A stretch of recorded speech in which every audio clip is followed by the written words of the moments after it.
Hello everyone, welcome back to my YouTube channel. I'm going to show you how to get this radiation map analysis using ClimateStudio inside Rhino and Grasshopper. The simulation workflow consists of three main steps. First is defining the geometry.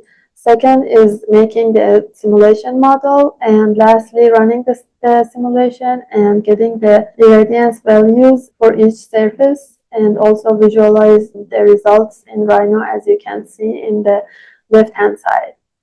I'm going to turn off the grid preview just to clear up a little bit the Rhino scene.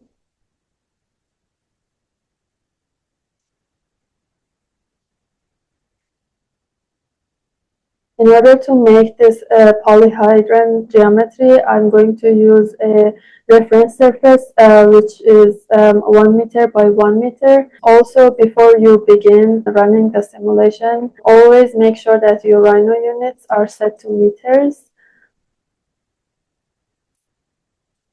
Alright, next you can use Rhino components to make the polyhedron geometry. I'm going to make the geometry in Grasshopper just to have the parametric design of the geometries, so then if I want to change the angles or modify the geometry, I can easily do it in Grasshopper.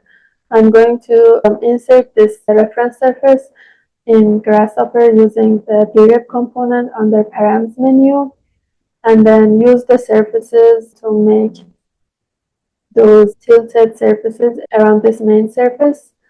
And then I'm going to connect the edges of those surfaces to make this corners.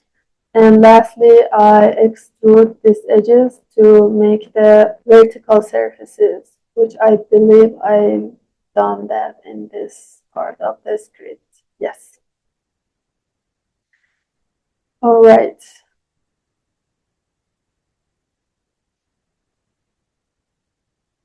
Need to turn this off so when we run the simulation, we can easily see the grid preview and the results in Rhino.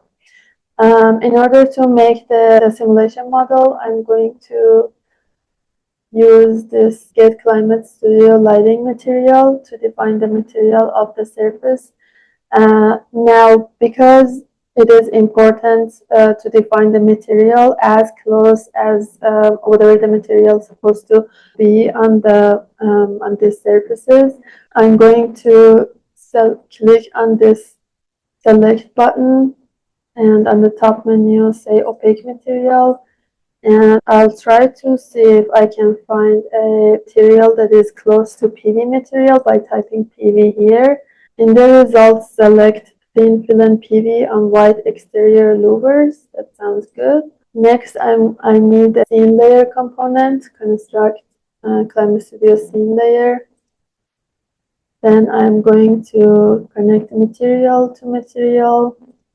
Next, you need to define a name for your surface.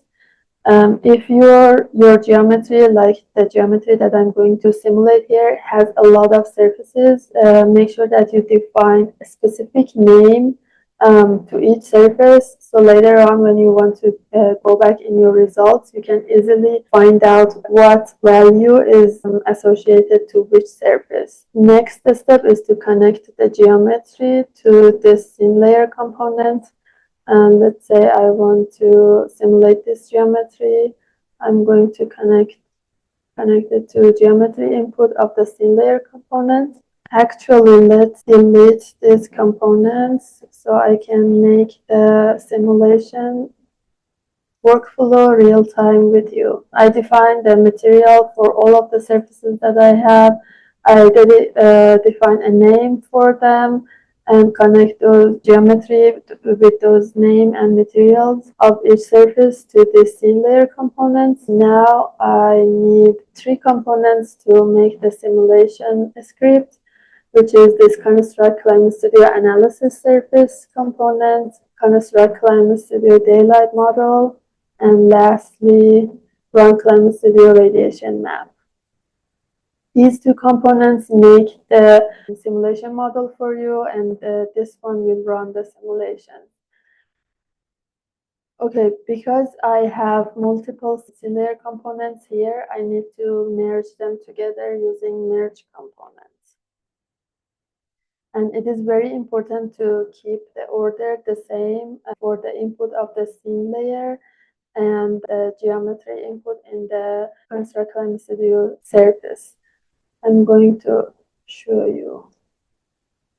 So first, I start merging all those scene layers together and connect the results to scene layer. You need to also flatten this output. I'm going to use another merge component to merge all of the geometry of the surfaces that I have and give it to this geometry input for the sensory grid. I'm going to do that here. If the normal of the surfaces are not facing outwards, then you need to flip them like I did here in those two surfaces to make sure that the surface normal is always facing outwards towards sun. All right. Again, flatten the results and give it to geometry. As you see, the order of the inputs in both of the merge components are the same. And also, I need to make a list of the name of all of the surfaces that I have in the same order again, which I already did here. I'm going to connect this to ID.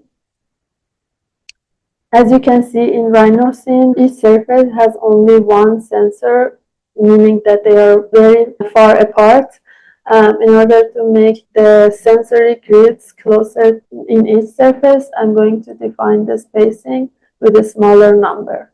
As you can see now, multiple sensors are on each surface. I'm going to give sensory grid to sensory grid and connect model to model.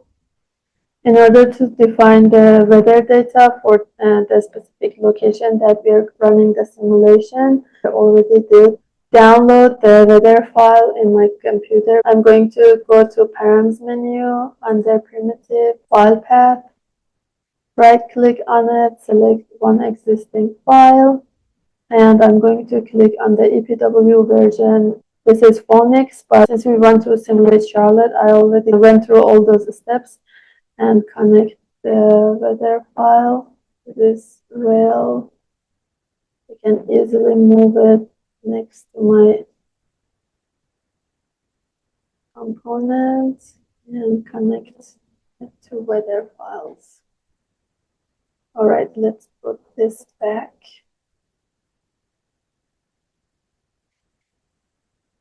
Now I need to give it a Boolean toggle to say if I want to save hourly or not, and a button to run the simulations. I'm going to put the save hourly to true just to give me a more granulated result. But if you think your machine is not strong enough to handle larger or heavier simulations, put it on false. Now, in order to read the results, I need to go to ClimateStudio under lightning data, and select load ClimateStudio results component and connect result to result. Now connect grid to grid. Now, in order to visualize the results, you can go to same tab, select preview ClimateStudio sensory grid, and it's going to visualize the, oops, you need to run the simulations first. All right, now I'm going to turn up these layers. I just realized I didn't connect this. All right, there it is. Make sure that you put it on total solar exposure. But because I want to be able to visualize the results in Rhino with the same color gradients across other locations and for all of the surface tilts and orientations, I'm going to make the color gradients myself.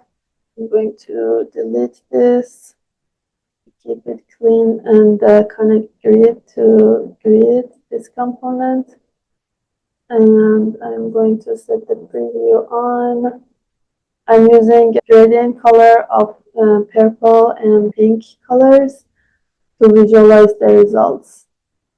Now you need to do the same steps to visualize the results of the other surfaces.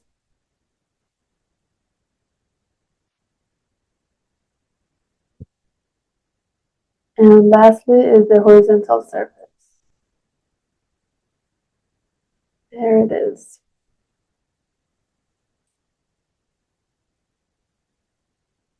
All right, that's it. Thanks everyone for watching. I'll see you in my next YouTube video. Bye.